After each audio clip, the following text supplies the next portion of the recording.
Hello everyone, my name is Lowko and it's time for another Best of 7 series of professional StarCraft 2. And what I got for you today is not just a regular Best of 7, because this is, as a matter of fact, the Grand Finals to Intel Extreme Masters PyeongChang. A tournament that wrapped up literally just a couple of days ago, and actually was a tournament that was leading up to the Olympic Games. Now sadly, because of the time zone differences and whatnot, I didn't quite get to watch the tournament Grand Finals myself live. However, right when I wanted to watch the VOD, I found out that IEM had already released the replay pack for this tournament. So I want to give a massive shout out to IEM for sharing this replay pack so very quickly. And for those of you curious as well, I'll go ahead and post a link down below in the description of this video to the replay pack, so you can go ahead and check out and maybe study some of these games yourself too. Because if you plan on improving, I mean, these kind of tournament matches are pretty much, you know, the cream of the crop. So it's really exciting that IEM, you know, a big company, decides to release these replay packs so very rapidly. Because, you know, for people like myself, right, who really like to cast these games, I can't really cast anything that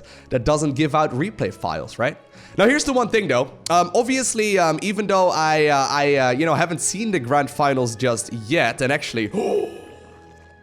Scarlett is opening up with a proxy hatchery right there. Look at that. Trying to simply deny that expansion from her opponent from going up. Even though I haven't seen these games just yet, I've heard that it's an absolutely amazing finals. However, I have not been able to avoid any kind of spoilers, so I already know who's going to be the victor in this Best of 7 series. But I don't know the amount of games that were played, nor do I know the outcome of any of the matches. So I'm really excited to check out what's going on. And I figured that even though I already know the victor of this tournament, it's still most definitely a series that is worth casting.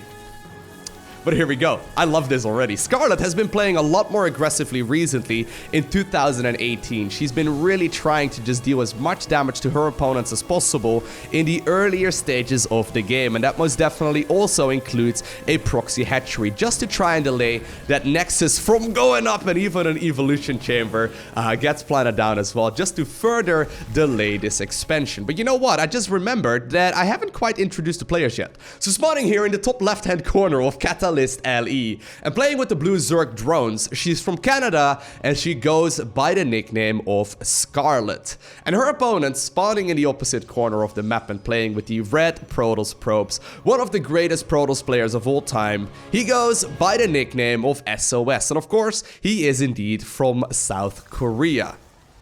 Now, even though Scarlett did successfully delay that Nexus from going up, she does have to now deal with these two Zealots, and they're also actually followed up by a single Adept. So this is something that she has to keep in mind here, because there is a potential for a ton of damage here. Only a handful of slow Circlings. Queen is just about to spawn there in the natural, but these drones are gonna be in a little bit of trouble. So far, nice micro there by Scarlett, trying to keep these drones alive for as long as possible as well. Circlings just nibbling away at all of these Zealots though, and Scarlett is actually dealing a lot of damage to these so far, not losing a single drone just yet. Now look at the micro here.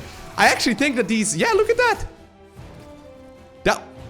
That was actually really well done. That was really sick. Look at that. Single or zero workers rather going down in exchange for a couple of slow Zerglings as well as two Zealots. I think that is a trait that Scarlett wants to make every single day of the week. Now, I've been talking about Scarlett so far quite a bit in this video, right? Let's talk about SOS for just a little bit. SOS, after this tournament wrapped up, is now the most earned player in all of professional StarCraft 2 of all time. For the very first time in several years, has a player overtaken MC when it comes to most tournament earnings, and it turns out that SOS, as far as prize money alone goes... Actually, hold that thought. Okay, never mind. There's just a couple of Adepts there.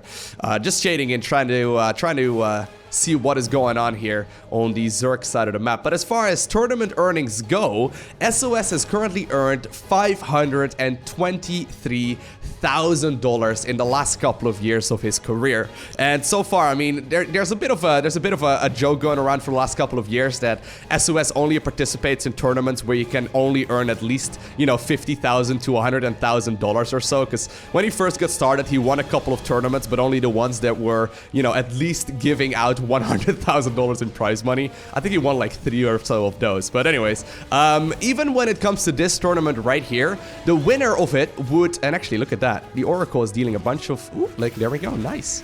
The tournament victor of IAM PyeongChang will also take home $50,000, and the second place will earn $25,000. So, all things considered, a very exciting tournament finals, and interestingly enough, right, even though this game started off very aggressively here, for both players, it doesn't really look like we had anything happen here in the earlier stages of the game. I mean, if you would start this video at the 5-minute mark, you would probably just assume that it was a regular opener here in the Zerg vs Protoss matchup, with the Zerg going for like a relatively late third.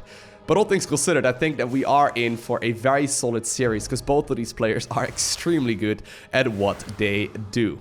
Here we go, though. SOS finally has decided what it is that he wants to start off with in this series, and it turns out it is going to be Adept. I mean, you can't really play a best-of-7 series as Protoss versus Zerg without at the very least going for one Adept-based all-in. Nice shade up that ramp, actually, right on top of that stasis ward as well. SOS is gonna end up losing that Oracle. So far, not picking off too many workers just yet, but he is shading about trying to make sure that he gets as much value out of all of these Adepts as humanly possible. Canceling shades left and right as well, target firing down the drones, and so far, even though he's committing to an attack over here, he's already taking a third Nexus on the other side of the map as well. Beautifully done by the Protoss player at this point in the game, and while Scarlett isn't necessarily losing a game-ending amount of workers just yet, if you blink twice, right, you may accidentally see this mineral line of the Zerg player disappear, right? A couple more drones now going down, they're being picked off left and right, and well, I think that's, yeah, 9 in total there. Definitely not bad. And actually a single Adept now also really wants to join his brothers. 5 kills on that one alone. I think all things considered, though, SOS must be feeling pretty confident in this series so far. I mean, he doesn't have the greatest amount of workers, but he successfully secured that third base right now, or at the very least, even though there's some Zerglings roaming across the map, I highly doubt that they're going to be capable of canceling that third Nexus.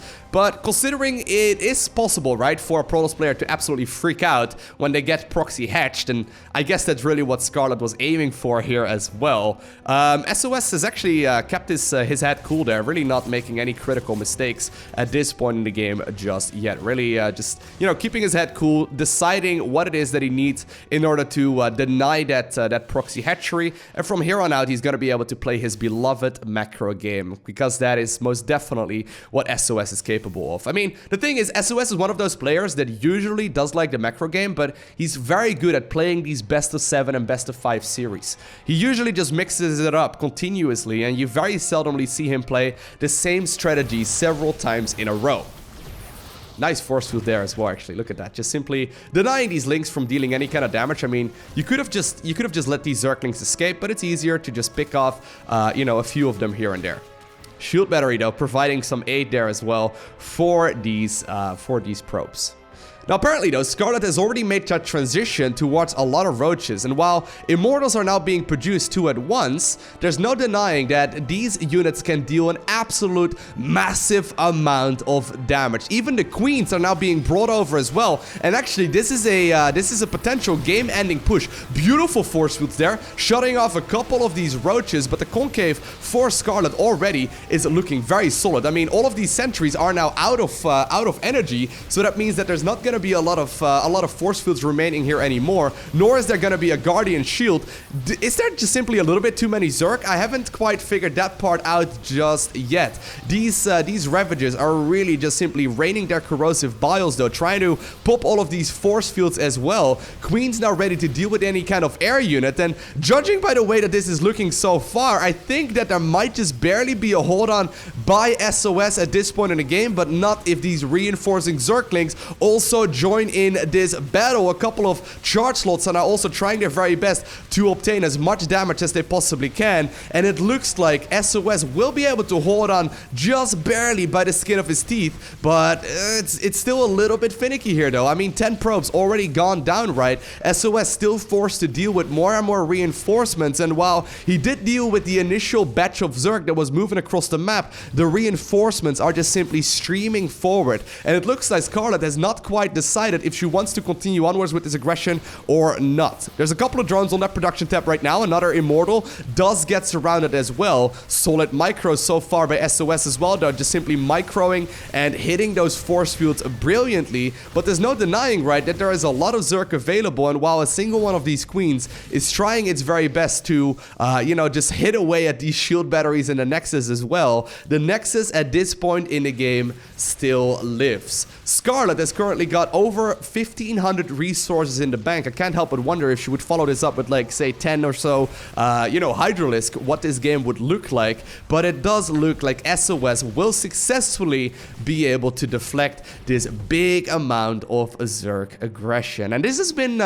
what Scarlett's been doing so far in 2018. I've noticed that she's been playing a lot more aggressively. I'm not entirely sure as to why. She always used to be that player that's playing very, very safe and sound, and while she's still more than capable of playing that macro game, I've noticed as well in her GSL games that she has been on an absolute tear, playing super aggressive.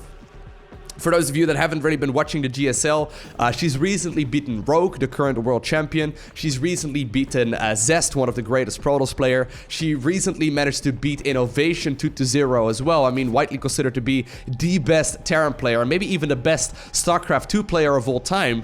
She has been on an absolute tear, and she's one of the few non-Korean players who managed to not only just make her way into the GSL Code S, but on top of that also actually make it quite deep into the tournament already. She's still in. Really exciting times. I'm curious as to what 2018 will look like for Scarlett. Anyway, I mean, everything considered, right? It looks like we're just in a very, like, Immortal Archon Zealot forced composition if you are the Protoss player at this point in the game, right? And the thing is, there's a whole bunch of Zerg units that can just simply counter these kinds of setups. I mean, a lot of Zerg players have been favoring quick Hive-based play in the Zerg versus Protoss matchup recently. There's been a lot of Brute Lord play as well. It looks like, though, Scarlett has decided that she wants to go for that Lurker Hydra-based composition. And this kind of gives me a little bit of nostalgia to the good old, you know, StarCraft 1 days, where Hydra Lurker was the absolute gold standard in the Zerg versus Protoss matchup as well. Scarlett has mostly just been bringing that back. She's going for a lot of Circlings, she's going for a lot of Hydras, but she's also going for a lot of Lurkers. No Hive tech to be seen anywhere just yet. She has now taken her fifth hatchery as well. That's gonna really increase that economy, but Scarlett is already at 78 workers, and that is kind of the sweet spot for a Zerg player. This is the amount of workers that you need to continuously just reinforce an army, and even if you end up losing it, you can just simply remake at any given moment. Obviously, you don't just want to donate it, right? But there's no denying that this is a Zerg army you can indeed recreate. Usually, though, this is the kind of composition that you're looking for if you are a Protoss player when you're going up against a Lurker-based army. You can really deal a lot of damage with Archons and Immortals, but there's not that big of an economy here for SOS, nor is his supply count really that big either. I mean, 52 workers versus 78, not quite the amount that you want to have, and I kind of feel like SOS is forced into this third base that he's got. He's likely not going to be capable of getting another expansion out, at least for another little while, but once again, here we go. The Zerg is ready to pounce on her opponent. There is now a lot of Zerg here right at the front door of the Protoss, and it looks like there may even be a bit of a surround that's getting set up now by SOS. He needs to somehow, some way deal with all of these Lurkers. Zerglings just making their way into that mineral line, quickly picking off worker after worker as well. But here we go. The surround of the Protoss player has now arrived as well, but just the sheer amount of stuff that's available for Zerg is just too much, and Scarlett will be able to obtain victory here in game number 1. I actually just had a quick look at the tournament results, and if I'm not mistaken, that was actually SOS's very first loss in this entire tournament. SOS successfully 3-0'd DNS, he 3-0'd Kalazur, and he also 3-0'd Special. So just to give you an indication, I mean, those players that I just named off are very, very good at what they do. So SOS definitely on an absolute rampage so far as well. Now, game number 2 is gonna be on Neon Violet Square. And as far as Scarlett goes, by the way, she had successfully already taken care of Time. She had already beaten Zero as well as Elaser. And actually, during the GSL interviews after her victory last time around, she mentioned that she really likes to play, in particular, Zerg versus Zerg right now. Apparently, it is her most confident matchup. I guess that winning against Elaser and then also Zero, as well as, of course, you know, Rogue very recently in the GSL as well. I mean, he's the current world champion, right? I guess it's given her a massive confidence boost as far as winning against some of these top-of-the-line players go. Regardless, let's see what SOS wants to go for here in game number 2, because I mean, he didn't play bad in game number 1, he just simply got outplayed. That's kind of what it feels like, right? Like, I mean, that Roach-based push, not something that we've seen a lot of Zerg players go for, and then the follow-up with Hydra Roach, or rather Hydra Lurker, very, very cool here from Scarlett. I wonder if she's going to be doing something similar along those lines as well. But seriously though, recently she's been going for a lot more drop play, she's been going for a lot of like Zergling cheeses, she's been going for a lot of Ravager rushes, she's been going for a lot more aggressive pushes, and I wonder if that sort of like, you know, shifted her mindset as well, because I mean, I remember Scarlett talking about the GSL a couple of months ago, where apparently she was playing the tournaments without headphones on purpose, just because she couldn't get used to the white noise that they blast inside of your earphones. So if I'm not mistaken, like the way they play the GSL is by, you know, having the players have their own earbuds and then having like noise canceling with active noise headphones right over the earphones. And apparently she wasn't feeling confident and comfortable doing that, so she decided to play without sound, all things considered. But obviously playing, you know, one of the top level tournaments without sound, if your opponent is listening to the in-game sounds, it's pretty tricky. I remember watching her army get nuked after she explained that she was playing without headphones on. She couldn't quite hear that the tactical launch was detected. I mean, it's all just a little bit sad, right? That was like mid to late 2017, but right now Scarlett seems to be on a tear. SOS though, of course, I mean, he's always one of these like really confident and really solid Protoss players. He hasn't really made any kind of, you know, he hasn't really made any kind of like insane splashes. I don't think a lot of people are like, oh my god, SOS, best Protoss player of all time. But there's no denying that this man has always been extremely, extremely solid. Couple of these Adepts though trying to do a little bit of damage here or there, mostly just scouting to see if Zerg is overextending. But as far as tournament victories go, right, there's been a bunch of tournaments that SOS has won. Here's the thing. Here's the thing. So he's won the 2013 WCS Global Finals against J-Dome for $100,000. He's won the IEM Season 8 World Championships against Hero for $100,000. He's won the WCS Global Finals in 2015 against Life for, guess what? $100,000. There's this ongoing joke in StarCraft 2 where people don't call him SOS, but they call him $O$. Just because the running joke initially is that he would only participate in tournaments that would at the very least provide $100,000 in first place prize money, right? Like, this guy is an absolute monster when it comes to these tournaments. So, you know, some players are very good at playing grand finals. Other players, like for example, Su comes to mind, right? They're you know, not nearly as confident. Su, of course, I mean, he's gotten like 8 second places now in, you know, I think he's won 1. It's almost a little bit sad. But anyways, when it comes to personal successes, at the very least, I never really feel like people give SOS the credit that he deserves. When it comes to personal successes, SOS is easily one of the most accomplished players of all time. I mean, he's been the world champion of StarCraft 2 several times. And people are like, well, you know, back when he became world champion, the skill level of the game wasn't nearly as high as it is these days. There's no denying that may be the case, but this man is still around and he's still absolutely, you know, shredding nerds left and right. Anyway, he's usually not going to be opening up with the same build twice in a row, although this time around, I mean, he's gone for this weird tucked away base here with only 4 mineral patches, but he is once again going for a lot of Adepts.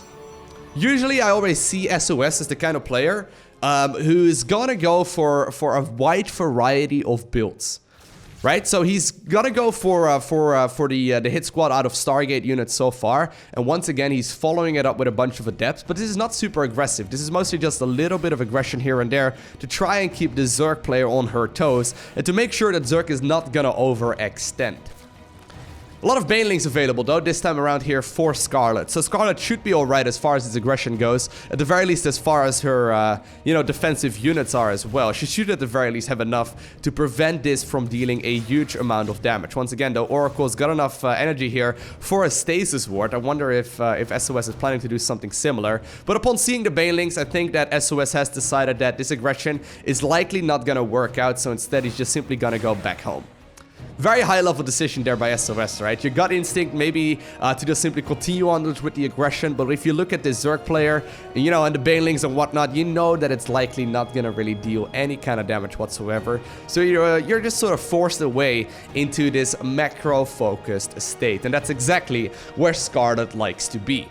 This time around though, she's gone for that Baneling Nest instead of the Roach Warren. That means that she's not gonna be going for that Roach-based aggression. And I gotta say, I really like that decision as well. Because, I mean, trying to engage into this base here in the top left corner, it's almost impossible. Instead, she's gonna be able to go straight into the Hydralisk then upon arriving at the Lair Tech as well. We see Navitus Carapace coming in as well as +1 missile upgrades. So Scarlett is gonna be going for this, once again, Hydra-based composition. This time around though, with the Circlings and banelings added to it as well. Once more, look at that. We see the lurker then. Very unsurprising there. She's been playing a lot of lurkers recently.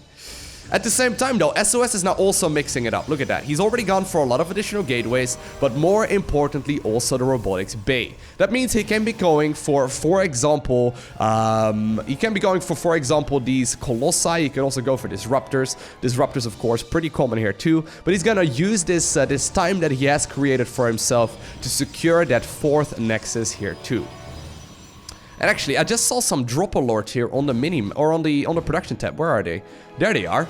Is Scarlett gonna be going for an aggressive push, or is she just simply planning on dropping banelings on top of her opponent's army? This is something that we saw for a while in professional SC2 as well. I'm not entirely sure. She could even be going for like a lurker drop base play as well. Once again though, a couple of Adepts now heading into that main base of the Zerg player. They're just simply picking off whatever they can. 4 workers actually is not bad at all, considering I think only a single Adept there ended up dying, if even that. And of course the Warp Prism is still just simply gonna be capable of hanging out to go back in another day.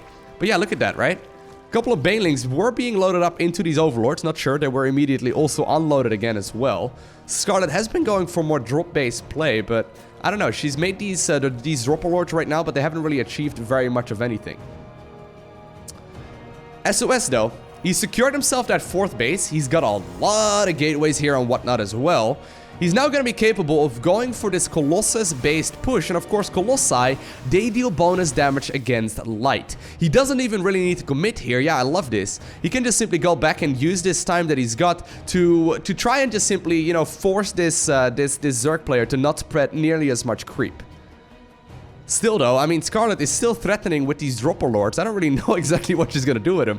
I'm really curious as to what she's planned with them, but still, there are now also lurkers being morphed in, and I think we found out what's going on as they were rallied right over here at these overlords as well. The lurkers, as well as the Hydras, are now loaded up into these overlords. And the thing is, of course, I mean, she's now aware of the fact that Protoss is out on the map with this army. The thing is, if you, for example, burrow lurkers right on top of this ramp, right?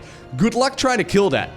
Good luck trying to move up your ramp and trying to deal with this. I guess Colossi have a lot of range. They've got the same range, as a matter of fact, as all of these units. But here comes the drop. I wonder if Scarlett is just simply planning on going for that main base right away. I do think it is going to be the correct decision. A little bit of dancing still out in the middle of the map, though. And SOS is going to be in for a world of hurt, as all of a sudden, Zerg units show up here in both the main base as well as this natural. And that means that SOS is going to be forced to spend a lot of time in a different location as well. So far though, well handled here. Not really a lot of damage coming up just yet. Also now these Adepts once more dropping off in the bottom right hand corner of the map. SOS seems to somehow, some way be prepared for this, even though he didn't quite see what was going on there. Colossi capable of just simply roasting away at all of these units. And while some of these, lurkers are, dealing a little bit of damage here and there, SOS is doing a solid job just simply, keeping his head cool. Here we go, though. Finally, Scarlett has found an angle. These lurkers are really starting to now provide a world of hurt as well. And of course, there's not really a lot of anti-air here. So Scarlett can just simply lift up and get on out of there as well if she feels like microing these units for a little while longer. 11 probes. 11 probes, and at the same time now, the Zerg army is also moving through the center of the map. Still though, these Colossi, I mean, 16 kills each already. They are just simply trying to roast away at this, you know, Zerg-based army. Very nice, of course. They deal a lot of bonus damage against light these days as well. But while the lurkers were a bit of a nuisance, I felt like SOS managed to hold on reasonably well there. And of course, he's gonna also be capable of just simply producing more and more units. Once again, no hive tech to be seen anywhere just yet for Scarlett, but she is gonna continuously push forward here with the lurker Hydra base composition. I mean, splitting off these units as well, right? Just simply trying to provide more value with this, pushing the lurkers up on this ramp is really gonna force SOS to choose where he wants to engage, because these Hydras are just gonna continuously try and push onwards as well. The Oracle gets picked off. No revelation on these lurkers. Is there even an observer available at this point in the game? There is no observer unless I'm absolutely blind. I don't think that currently, yeah, look at that, there's an observer available for the Protoss player. One just barely comes out, it immediately gets target fire down as well, just barely not getting a kill on that, but that means that Scarlett is gonna be capable of pushing these lurkers onwards. And while just barely do we see the observer getting into position there, it gets picked off once again, and Scarlett demolishes her opponent here in game number 2. Whew! That was really good. I'm not gonna lie, I am very impressed in the way that Scarlett is handling these games so far. She seems to be in control. As to what the Protoss player is going for, it doesn't really matter very much. I mean, it feels like SOS was playing this series from the back foot from, like, you know, game number 1. I mean, it's not even that he made any kind of critical mistakes. It's not that he managed to even, like, not deal any kind of damage to his opponent's mineral lines either. I mean, both of the games that we have seen so far, he's been able to kill like 10 plus workers every time, but it doesn't really look like he's been capable of closing this one out early. Scarlett, though, is mixing it up. She's now gone for that extractor first, and she's gonna follow it up with a spawning pool. So a little bit of aggression here from the Zerg player, or at the very least a, you know, a bit of a safer opener. SOS, though, going for that pylon on the low ground, and then immediately scouting with this probe as well. He will be able to confirm exactly what it is that he's going up against by seeing what it is that's going on. Although, oof, nice little cheeky drone micro there. Scarlett is gonna try and send a worker towards the natural anyway, going for a bit of a faster Circling speed, but instead just simply, you know, deciding to follow it up with a hatchery anyway. So this is one of those maps. It's actually pretty interesting. This map is called Backwater. It's recently been added to the map pool in StarCraft 2 as well. And there's this third base that's essentially accessible right from the natural. That's not really easily accessible from any other direction. You can technically like drop units off over here, and you can sort of like, you know, move Reapers up and down these cliffs. And I guess you can, you know, walk Colossi over these cliffs as well. But all things considered, usually this is not a base that is very easy to harass into. That means that holding onto this choke here in the center is absolute key. Scarlett, though, just simply going for the Zergling speed right now. Metabolic boost already underway. Actually, quite a few Zerglings here, all things considered. I mean, she knows her opponent is fully aware of exactly what is going on in this game so far. But SOS, he's just saving up himself some chrono boost, and I wouldn't be surprised if he's going to be going for maybe some Adepts or maybe some Zealots here in a little bit as well. Now, he's actually hit a supply block. Okay, so he's just now starting up the Zealot. I'm actually a little bit confused by this. Is he gonna go for a full wall? That must be a full wall here. A single Stargate will not also be going down. Quite confused here as to why SO has hit a supply block there. I mean, that has to be calculated. I mean, at this level of play, we don't really see any supply blocks. Scarlett is just simply going to continue rallying Zerglings across as well. And, I mean, that is a forced cancel for sure right there on that Stargate. Although, cheeky little play there. Trying to I think that supply block must have been intentional. Just to try and force his opponent to make a lot more units, right? I mean, Scarlett may very well be smelling a potential victory. Now, already, though, there is indeed this Dropper Lord off in the corner. It's going to be capable of dropping off a couple of Zerglings. Link speed just now finished up as well. Not a single worker has gone down just yet. Scarlett will be capable of killing this Zealot. At the same time, though, the Lings are immediately being rallied into the Overlord and dropped off inside of the main base of the Protoss player. Great shield battery placement, though. I have to say, SOS is actually handling that very, very smartly, but still, these Zerglings are capable of providing a world of hurt. Scarlett is gonna now go after that pylon that's powering this shield battery. It will be picked off very quickly as well, but still, more and more workers are going down, and now the front door apparently has also fallen as Zerglings are actually, no, I think they must have just simply run down that ramp, but still, these Zerglings are trying to surround as many of these units here on the low ground to the best of their abilities. The shield battery now being used to try and provide some shields there to that gateway. Gateway ends up falling as well, and I think that Scarlett is gonna go to the 4th game in this series, yeah. Scarlett just went for a bunch of Zerglings, dropped them off into her opponent's main base, and then she won the game. Are we really gonna be... I don't know the result, that's insane. Are we really gonna be seeing a 4-0 here for Scarlett? I mean, it is in the cards right now. Alright, so there we have it. This is the potential match point for this series right here for the Zerg player in blue. Spawning in the top left-hand corner of Acid Plant Alley and playing with the Zerg drones, we have none other than Scarlett. And her opponent spawning in the opposite corner, having a bit of a tough series so far. I mean, he went undefeated in the tournament up to this point, and now he's 3-0 behind in the grand finals. We have none other than SOS. Multiple-time world champion. One of the greatest players in all of SC2. I always kind of feel like, I mentioned it already, right? But I always kind of feel like people don't nearly give him as much credit as some of the other players out there. But there's no denying that SOS is an absolute monster. So, he needs to play this one safe. He has to win this game.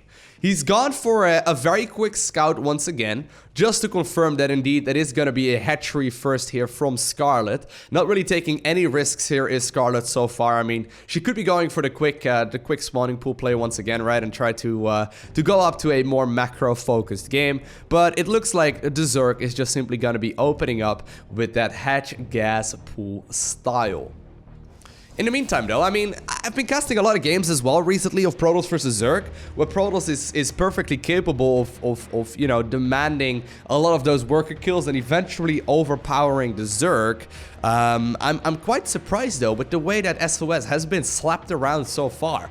I've been seeing a lot of Protoss players over, like, the last couple of years, and in particular in recent times, going for, like, for example, like a 3 Oracle, 4th Phoenix hit squad, where they essentially start roaming the map and they, you know, keep on track of where that Zerg army is located, but they also lift up the Queen and then use the Oracles to really zap away at the mineral line. I wonder if SOS is going to be going for something similar in this series as well, because that honestly seems to be one of the strongest builds for Protoss right now, and there's no denying that it does require a lot of micro and you do have to be on top of your game, but SOS is perfectly capable of handling that multitasking. He is perfectly capable of handling that multitasking. I would love to see something along those lines here from our Protoss players. Or from our Protoss player, rather. Because it seems like the Adept play is just simply getting countered very, very easily. Scarlett seems to just deal with that very nicely. The quick third Nexus play is also being dealt with very easily. And even though SOS is going for all-round safe build orders, apparently they are not safe enough to stop Scarlett's aggression at this point. Couple of Zerglings now, though, trying to nibble away here at that 3rd hatchery location as well. They're going to try and intercept, actually, that probe here, too. I think it may end up dying there just barely in the nick of time. Stargate, by the way, once again being created as well as that 3rd hatchery.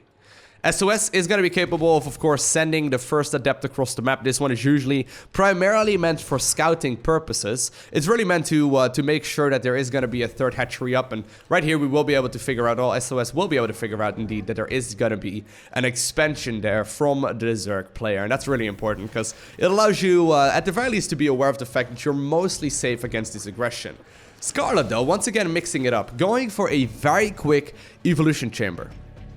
That could be a variety of things. I think we may have seen something similar in a game where she decided to go for a lot of roaches. But once again, look at that. We just see the Overrode Cocoon being morphed in. There is already an Oracle out on the map here as well, so, or I guess a Phoenix first and now an Oracle follow-up here. So technically speaking, this Overlord should be found. It is going to be a slow Overlord, so that means that there's not going to be, you know, Navitus Carapace available just yet. +1 melee being researched now as well for Scarlett, so these Zerglings are going to become very powerful in about a minute or two from now. I think that SOS must have seen that, right? He's actually going to be able to confirm it at the very least right now, and the Oracle gets halted as well, so very nicely done there. It will be needed for the defense here to try and pick off these Zerglings. Nice pickup micro though, I love that, right? Just forcing the Oracle to use some of its energy and then just simply, you know, not actually lifting the Zerglings out of there anymore and just simply dropping them off instead. Still though, the Phoenix will be able to come home, and considering there is no Overlord speed on this one right here, the Overlord will eventually end up dying. But at the very least, it's some attempted aggression, and Scarlett is going to be capable of following it up with a very macro-focused style as well. Additional queens are now coming up as well. Navitus Carapace being researched, later lair than we have seen so far. No Baling Nest or Roach Warren to be seen anywhere just yet, but we do see a second gas being constructed here for Scarlett as well. So we have to keep an eye out on exactly what it is that she's got in store for us here today. Gotta say though, I like this setup that SOS is in much better this time around. I mean, he's got a single Oracle, he's got a single Phoenix, he's gonna be able to roam the map with those, and on top of that, he's got a very safe, solid strategy. Usually, we don't really see a third base any later than the 5-minute mark. There is still no third Nexus up here for SOS. That may be just due to the aggression in the earlier stages, but he really needs to be looking for one very, very shortly. Zerglings are actually looking for one right now as well. They might even be able to pick off that probe if they were to notice it. Looks like it's not going to be the case, and SOS indeed is going to be able to make a probe, move over to the third Nexus, and, or at the very least to the third location, and then plant down a Nexus right over there as well.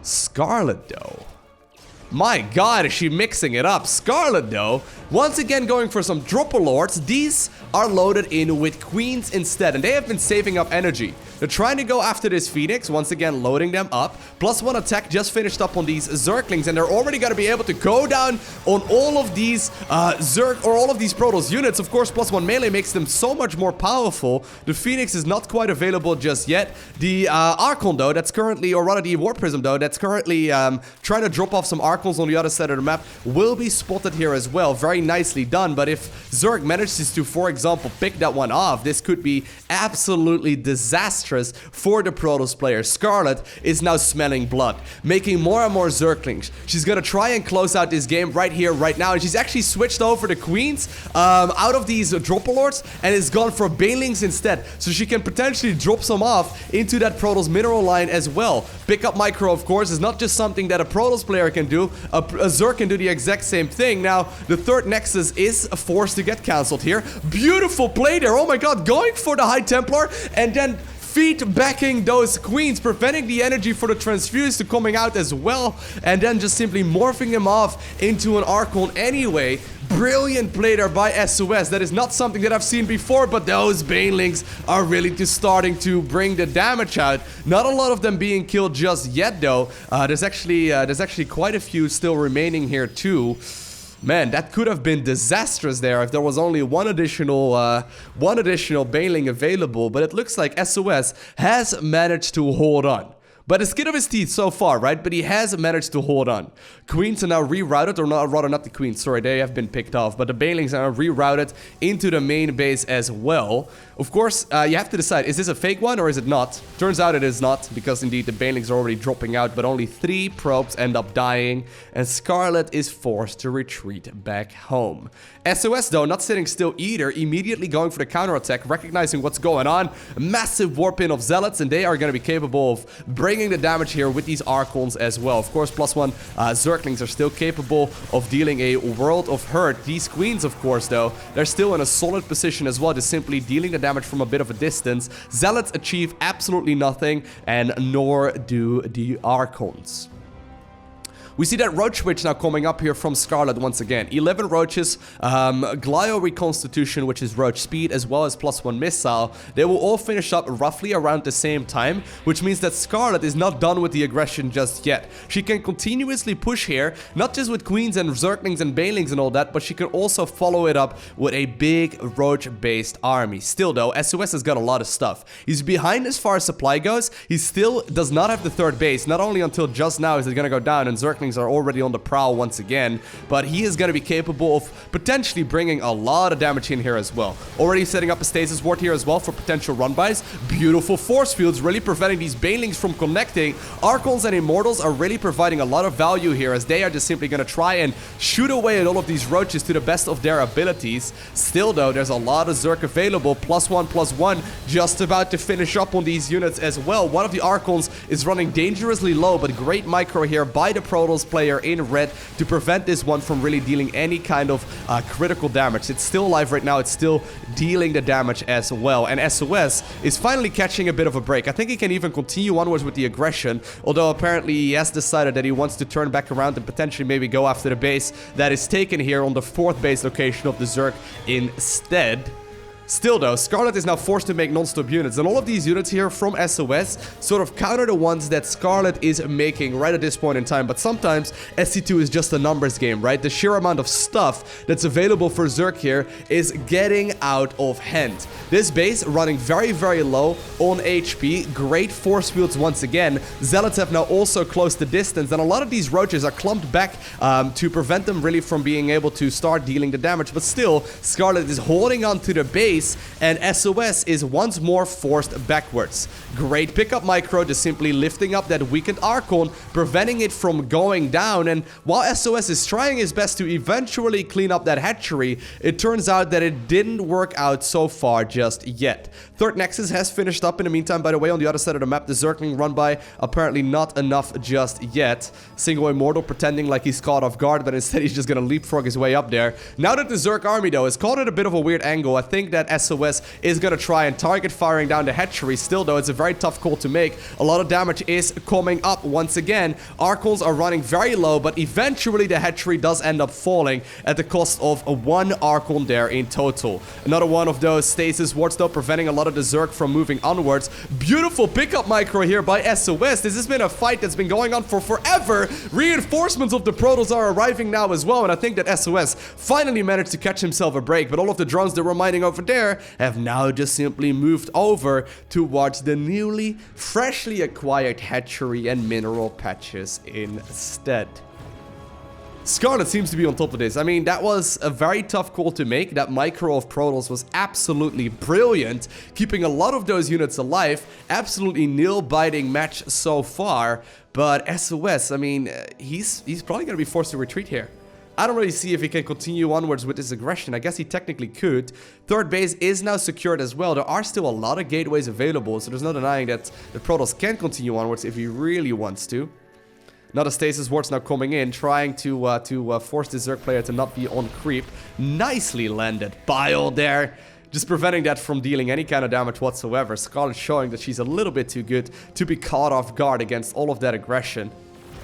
Still though, apparently this little bit of a nuke is kind of confusing, as a few of these Protoss units are going to be able to deal some damage as well, as Scarlett once again takes the base that she has previously lost.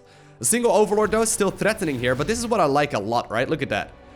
SOS is trying to just simply deal a bunch of damage. Great force fields once again. Immortals dropped off of that War Prison once more as well, and the Immortals are just simply plowing through all of these roaches at this point in the game as well. There are a lot still available. Like I said, sometimes StarCraft 2 is just a numbers game, but I feel like the numbers are just barely in favor here of the Protoss, or maybe they're not, because there's still a lot of Zerg reinforcements coming in as well. Scarlett decided to move off creep, normally something that is very difficult difficult to do and not something that I would advise doing. But finally, after like a good 5 minutes or so of fighting there, has SOS decided that he wants to go back home. At the very least for a little bit, because of course, I mean, the warp prism is still there. There's not a lot of anti-air here for the Zerg player, so I mean, SOS is just capable of dropping them off once again, picking up a couple of workers here and there. Definitely a nice thing, and if you give him like about 5 seconds, he will start shooting that hatchery down as well, because Immortals, of course, they do a lot of damage to Armored. I love this. Look at that.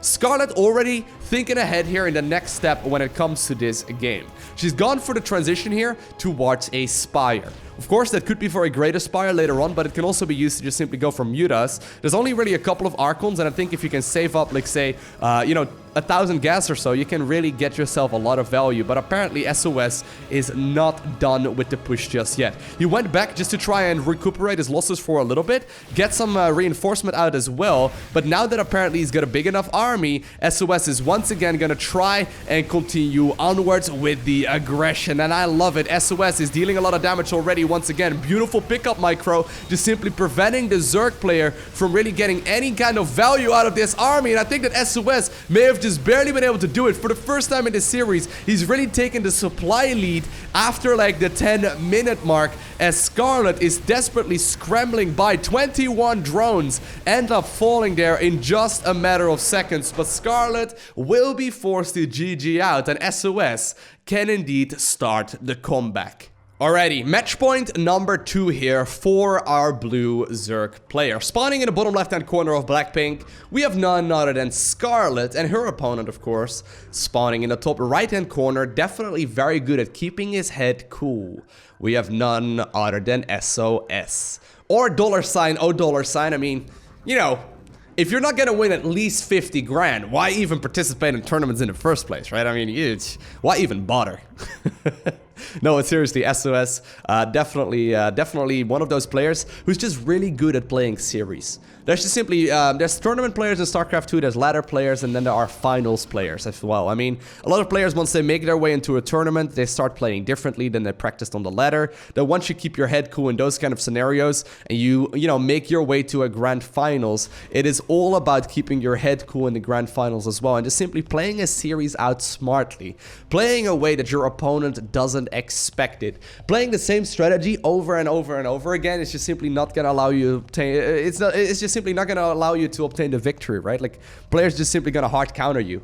I mean, the thing about a lot of these, in particular, like deeper tournament games, and usually those are a little tricky as far as studying the replays go, is that Zerg players and Protoss players alike start cutting a lot of corners. For example, Scarlett, in some of these games, if it wasn't for the fact that that Adepts were roaming across, right? But say, for example, that SOS would have been going for a very macro-focused style every game, immediately into a third nexus and not really doing any kind of damage whatsoever, Scarlett would have undoubtedly started skipping the Roach Warren and the Baiting Nest altogether, and just went straight up to 70 workers in a Hydra Den. That is not the type of game you really want to start incorporating into your own play style. Instead, it is something that players will do in tournament games, just because they want to get out the maximum amount of units and the maximum amount of workers that they can, and really focus on that big economy. And usually the only way you can properly do so is by, skipping out a couple of units here and there, and maybe even a couple of tech structures here and there as well. Regardless, previous game was a macro game. It seemed like Scarlett was in control there in the earlier stages of it, but the Archon Immortal style just simply shredded through the roaches there in the end, right? The Ravages were pretty good, Zerglings and Banelings were trying their very best as well, but the micro of SOS was impeccable. He just simply lifted up those units, he provided a lot more value to his army than you would otherwise see from a Protoss player. And while once again we see that Stargate-based play, there's still a lot of deviations that SOS can make at this point in time as well. I wonder if Scarlett is going to show us another aggressive game. So far, it looks like she's just simply going to be playing the standard macro game instead. Third base has not been scouted just yet, although SOS will confirm whether or not that one is up in just a little bit of time. Once again, though, Chute moving up on top of that ramp. Zerglings are going to try and chase it down, but really this is just to confirm what it is roughly that the Zerg player is going for. Now, Scarlett has managed to sneak a couple of Zerglings out here on the right-hand side of the map. She will confirm at the very least that it's not a very quick third base. It may actually be that SOS is gonna send some units across, but Link Speed is just about to finish up. Scarlett is making a lot more Zerglings here as well. She's gone once again for that Evolution Chamber upgrade, or Evolution Chamber right away, but these Zerglings are catching her opponent off guard. And this can absolutely be an issue. I mean, this pylon is critical for the Protoss player.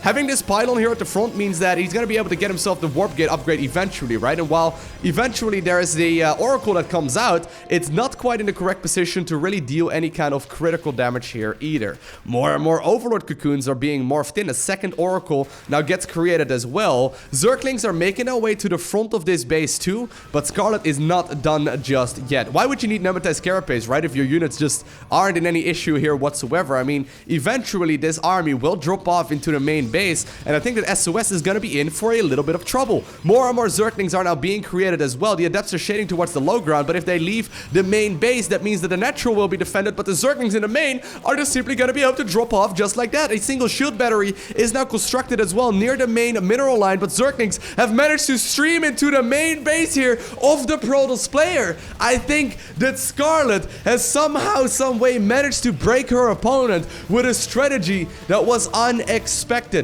Shield battery is indeed going to be running out of energy. 12 probes have already gone down, and Scarlett is not done just yet.